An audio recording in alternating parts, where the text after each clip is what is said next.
Who hasn't fantasized about a glorious, rewarding, successful future? Once I'm done with the studies, I'll become a great surgeon, or scientist, or engineer, or maybe a politician. Well, my teenage dreams were just a bit too numerous and unrealistic to be listed here. But they had one thing in common. They all described things that hadn't happened yet, and might not happen at all, and so were all conjugated in the future tense. Just like us, the ancient Romans used the future tense to express their wishes, dreams, and ambitions.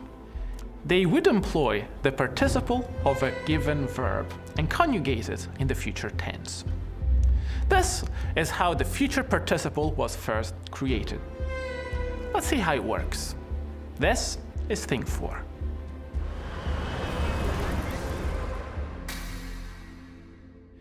Let's analyze the following sentence. Caesar is going to attack the enemies. The verb is going to attack refers to an action that has not yet occurred. This is an action, rather, that will happen in the future.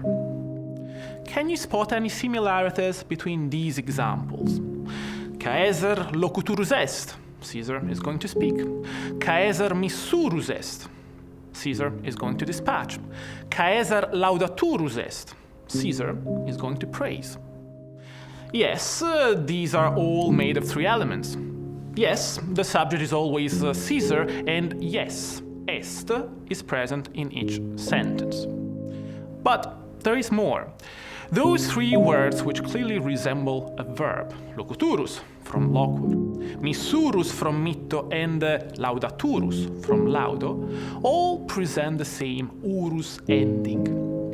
The urus ending turns what would be a past participle, laudatus, into a future participle, laudaturus.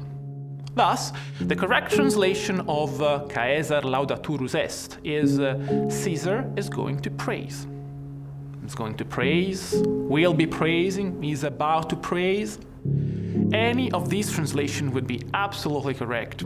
The English language, in fact, provides us with a variety of ways to express a future tense, all of which are fine, provided that the idea of futurity clearly transpires.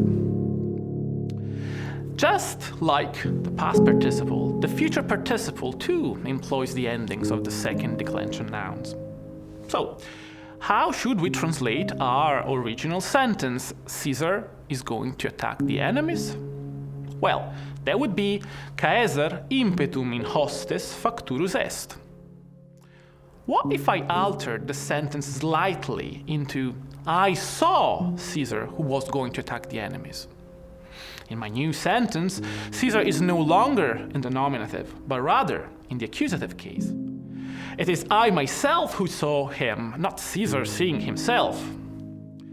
Therefore, my Latin translation would be Caesarem in hostes impetum facturum vidi. Why facturum? Well, it is still a future participle, but in the same case, gender, and number of Caesarem, the word it describes. The future tense allows us to express our intentions, goals, and aspirations. The ancient Romans, over 2,000 years ago, showed us the importance and vast applicability of this most useful verbal tense.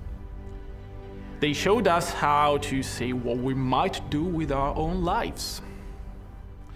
Knowing how the future participle works in Latin might not help you fulfill your teenage dreams, but will go a long way in helping you achieve an excellent mark in your SQA Latin translation exam.